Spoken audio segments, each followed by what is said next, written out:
Olá, crianças! Tudo bem com vocês? Hoje é a nossa segunda aula de redação com a turma do 5º ano. E o gênero abordado durante essa aula é o quê? Uma história em quadrinhos. Vamos começar falando sobre a definição. O que é uma história em quadrinhos, né, gente? Ou uma HQ, como é conhecida. Bom, uma história em quadrinhos nada mais é do que o nome que se dá a uma arte de narrar histórias por meio de desenhos e textos que vão estar dispostos em uma sequência, que normalmente é na horizontal. Gelânia tem na vertical, assim, na vertical também? Tem na vertical, que é aquele em pezinho, mas a maioria na horizontal. Qual é o objetivo de uma história em quadrinhos? Bom, geralmente é entreter, não é isso? Ela pode divertir, pode causar humor, pode também transmitir uma informação, um alerta à população. Isso aí fica muito a critério do autor, né? Vai depender do que o autor está querendo expor na sua história, mas geralmente ela é usada como entretenimento, né? A gente usa para estar lendo, se divertindo, um momento de lazer. Vamos falar um pouquinho sobre a origem das histórias em quadrinhos, né? Bom, gente, começou tudo lá no finalzinho do século XIX, que o americano Richard Outcault criou o The Yellow Kid. Tem até no livro de vocês falando um pouquinho sobre o The Yellow Kid, né? Nessa história, ela narrava as peripécias de uma criança. Essa criança, ela vivia nos guetos de Nova York, não é isso? E sempre vestia um camisola bem grande, assim, um camisolão amarelo, né? Comprido, amarelo. O personagem, ele utilizava umas gírias, trazia reflexões acerca da sociedade de consumo, questões raciais e urbanas. Então, assim, ele era uma história que ele trazia um certo problema daquela época, né? Fazia com que as pessoas pensassem sobre os problemas que a sociedade estava enfrentando naquele momento. Bom, olha aqui a imagem do The Yellow Kid, né? Ele com seu camisola amarelo, comprido, menininho com cara de ser assim, bem travesso.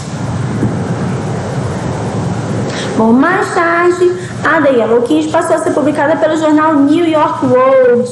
Trazia balãozinhos já de textos, né? Que se tornariam marcas fundamentais das HQs. Então, assim, antigamente ela era exposta e na verdade as pessoas não gostavam muito da Yellow Kid, não. A sociedade, de uma maneira assim, a elite, né? Que via a questão da crítica ali, questão das gírias, não gostava muito dessa historinha, não, tá? E as historinhas, elas também começaram depois de ser publicadas em jornais, né? Já nesses jornais, elas já vinham com os balãozinhos de texto e isso tornou o quê? Uma marca fundamental das HQs. E depois, posteriormente, elas receberam o nome de comics, pois a maioria delas era de humor. Ela depois passaram a ser consideradas uma má influência devido às temáticas abordadas. Como ela passou aí para os jornais, as pessoas começaram a ter maior acesso, começaram a criticar as temáticas das historinhas, né? Porque mesmo sendo de humor, sempre traziam uma famosa, como a gente fala hoje, uma alfinetada nos problemas da sociedade. No início do século XX, elas estampavam jornais com charges políticas e já tinham até uns personagens fixos. Na década de 20, de 30, que a gente chama que foi a década de ouro, né, das histórias em quadrinhos também, uma década que lançou muitas histórias interessantes, vieram alguns personagens marcantes: o Gato Félix, o Mickey Mouse, o Pato Donald, o Batman, o Super-Homem. Durante essa década de 20 e 30, esses personagens eles foram criados. Para vocês terem uma noção de como o Mickey é antigo, né, o Batman e o Super-Homem. A década de 30, precisamente, foi considerada a era de ouro, porque surgiram os comic books. Os comic books eram o quê? Livros que traziam as histórias completas de gibi. Até hoje, algumas pessoas elas guardam algumas antigas, né? Que são os colecionadores, eles guardam essas histórias antigas. Na década de 60, as histórias em quadrinhos elas invadem o mundo acadêmico e vão ganhando a simpatia não só dos estudantes, como também dos professores, porque até então ela estava presa à questão do jornal, né?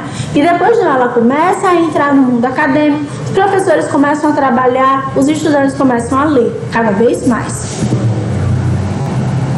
E como é que foi a história em quadrinhos no Brasil?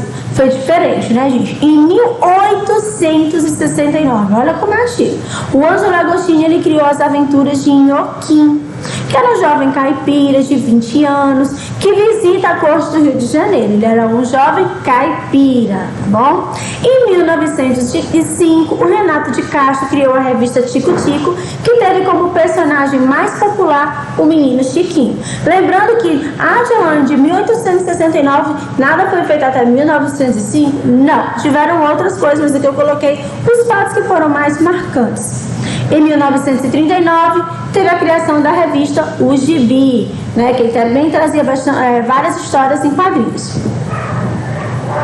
Em 1960, o Ziraldo criou a Turma do Pererê. A Turma do Pererê, ela trazia como fundo, a principal temática dela era a questão ecológica, né, que trabalhava essa questão de preservação do meio ambiente e por isso ela era bem educacional. Em 1959, o Maurício de Souza criou o Bidu e o Franjinha. Depois ele foi criando outros personagens, Magali, Cebolinha, Cascão e Mônica, né? No começo a Mônica ela só era uma coadjuvante nas histórias de Cebolinha. Somente posteriormente, no futuro, foi que ela ganhou uma historinha só para ela. Lembrando que os personagens da Turma da Mônica, eles foram criados baseados na vida de Maurício de Souza. Por exemplo, o Bidu era um cachorro que ele tinha na infância. Então ele sempre procurava amigos que ele gostava, algo acontecendo na vida dele para criar os personagens. A Turma da Mônica, para quem não sabe, ela já publicou mais de 1 bilhão de revistas, né? E ela já foi exportada para cerca de 40 países e foi traduzida em 14 idiomas, ou seja, é bem conhecida, bem popular. Aqui a gente tem aqui eu coloquei, gente, a evolução dos personagens, né? Olha como era a Mônica até virar a Mônica de hoje, e agora ainda tem a Mônica adolescente, né? Mesma coisa o Cebolinha, a Magali aqui, ó, em 1964, em 1970 e a atual. A gente vê essa evolução dos personagens, o Cascão, agora até o Cascão adolescente. A gente vê como os personagens passaram por diversas mudanças.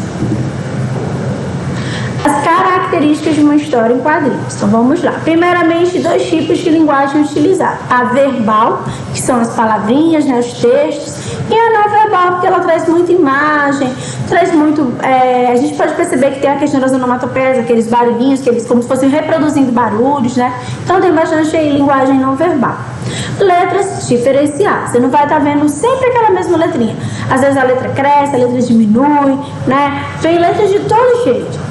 O discurso é discurso direto, ou seja, não tem narrador para estar reproduzindo falas de ninguém. A fala é do próprio personagem, do jeitinho que ele falou. A sequência de imagens não formar uma cena, ou seja, você percebe que vem uma sequência para formar uma cena. Geralmente quando tem em cima e que baixo também tem assim, 1, 2, 3, 4, 5, 6, né? Começa todos os de cima, depois os de baixo. Sinais de pontuação variados. Geralmente eles vão reforçar a voz, né, do personagem ou vão indicar um sentimento. Os fundamentos básicos de uma narrativa. Você pode perceber que apesar dela não ter parágrafos, daquela coisa toda do texto escrito em prosa, ela tem os fundamentos de uma narrativa. Ela vai ter um enredo, ela tem os personagens, tem o lugar que aconteceu aquela história e tem o desfecho que é o final da história. Tem muitas e muitas onomatopeias. Para quem não sabe, onomatopeia é o quê? É uma figura de linguagem que são aquelas palavrinhas que reproduzem sons.